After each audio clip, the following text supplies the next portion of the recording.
Hey guys! Okay, so today is November 9th, 2017, and I haven't made a diary for the last 2 days, I believe, because yesterday, or, well, I mean, I guess it was technically the day before yesterday, because, well, it was yesterday for me. Sonic Forces came out, and Jesse and I streamed that. I had posted up on all of my various accounts on, I post up notifications on Patreon and DeviantArt and Fur Affinity and Tumblr and whatnot, letting people know that we were streaming and providing the link. And I'm probably going to stream some more. We're probably going to stream some more together this weekend while Jesse's off work. I had almost finished the game. I'm on like the last level or so, so I'm probably going to try and play through the end, and I want to have Jesse sit down and do a playthrough. And I haven't touched the Shadow DLC yet, so I'll get to that. So I pardon for not doing the diary for the last 2 days. That's why. So yeah. However, something else that has been going on in the meantime, Sonic Forces has gotten me in a real Sonic mood, and I talked about this guy a bit in my last diary entry, I believe. How I had been, redesigning some old Sonic villains of mine. But one in particular that, I ended up just really getting into, and I've been drawing quite a bit lately and having a lot of fun with him, is Scraps. And I have essentially created an entire Sonic game concept around Scraps. And there's a friend of mine who might be willing to fund having a comic made of the story, provided we can hire another artist on to help with it, because I have other stuff that I do need to do. Though I would love to rate this and get someone else to come in and be the illustrator. Because I think it's a really, really fun story and would be a really fun game. I've been having a lot of fun coming up with level design concepts for this game and, that sort of thing, and just sort of game mechanics. And the story in general, the story is just a ton of fun. I love this story. And this villain, I love Scraps. He's such a fun villain. He is so great. So if you don't know much about this character, then Scraps is essentially this sort of zombie voodoo priest type. His whole thing is that he's able to turn people into zombies. Turn dead people into zombies. Turn living people into zombies, turn animals into zombies, that kind of thing. He also has a lot of other various different spells and neat little magic tricks under his sleeve. He's a slippery little bastard, and a lot stronger than he looks. Essentially, the plot of this game, which my friend has jokingly called this game Sonic's Inferno, if you don't get the joke, it's a reference to Dante's Inferno, and if you don't know what that is, it's a piece of classical, I don't know if classical literature is quite the right way of putting it. It's a very old book about a guy who goes on a trip through hell. It's actually part of a larger book, and there are 3 sections to it. The Inferno is the first part, but I digress. Anyway, the joke being that this is essentially Sonic Goes to Hell. Not really, not literally, but it is just a funny joke when you consider how this game plays out.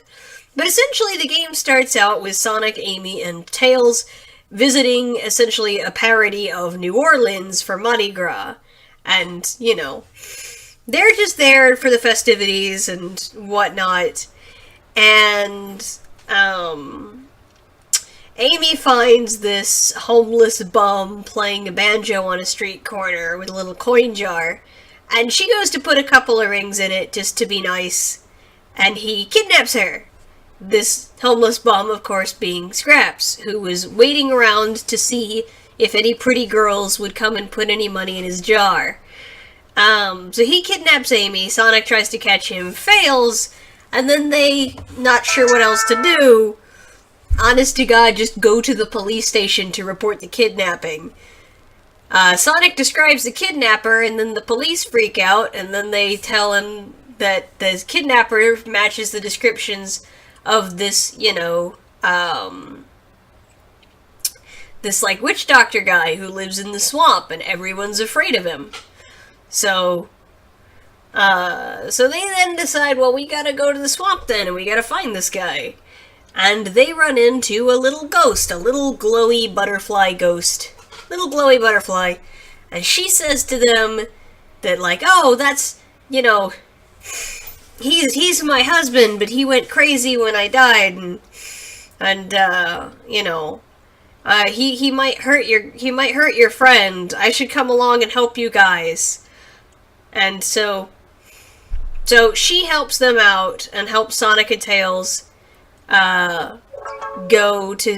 she helps them to find Scraps. So they gotta go to the swamp, and they gotta go all the way down to the bottom of the water to this, like, magic portal at the bottom that essentially opens up into this little pocket dimension that Scraps lives in. This little magical pocket dimension that is full of monsters and Scraps' zombie army.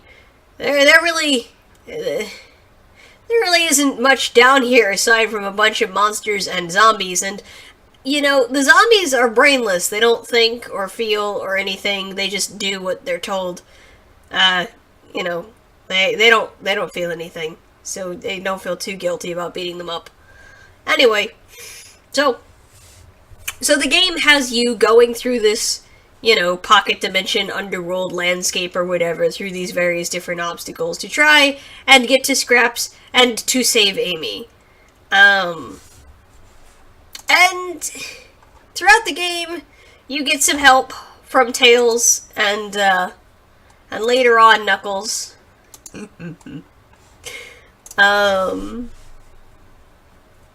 Who is in this story for reasons that do get explained. I don't know, I probably shouldn't give too much away, because I kind of don't want to spoil the ending of this game, because the setup's all real great, but I think, the end of the story is really the best part, and I don't want to spoil, I guess, the whole plot, because it does have a couple of little twists in it. I think it's a really, really fun story. Scraps' wife, though, I asked people on DeviantArt to suggest names, and this wasn't a name that got suggested, but the suggestions gave me the idea to name her Ava.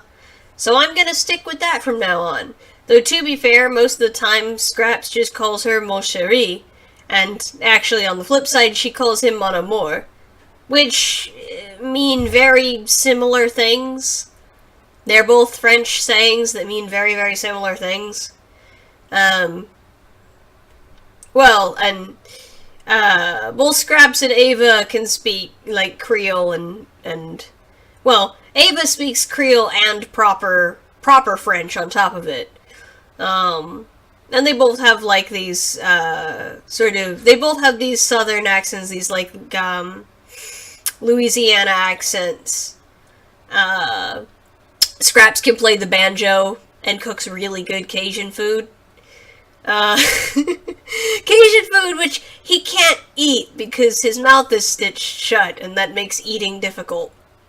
But he still enjoys cooking, funny enough. He enjoys cooking and playing the banjo, and he can sing, and he's kind of romantic. And I kind of just adore this guy. He's just the best villain. He's so much fun. I think Scraps falls definitely into the category of being a very likable villain.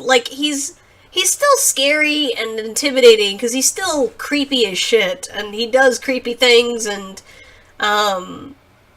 he's still, pretty tough. He's not a pushover, and he's actually pretty damn smart for a Sonic villain. Because, unlike a lot of other villains, Scraps really does do a decent job of covering all his bases, and his two biggest mistakes just come as a result of just not having the information at hand. At no point does Scraps, like, fuck up because he, you know, I don't know, was too arrogant or full of himself. You know. Anyway.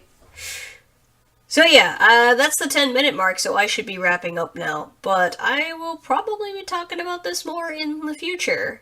By the way, if anybody is potentially curious about helping out with this potential project and want to volunteer to illustrate a Sonic comic, then you are welcome to, you know, send me some links to your art portfolio on whatever websites you use, and I'll take a look. But that's all for tonight. I will talk to you guys tomorrow.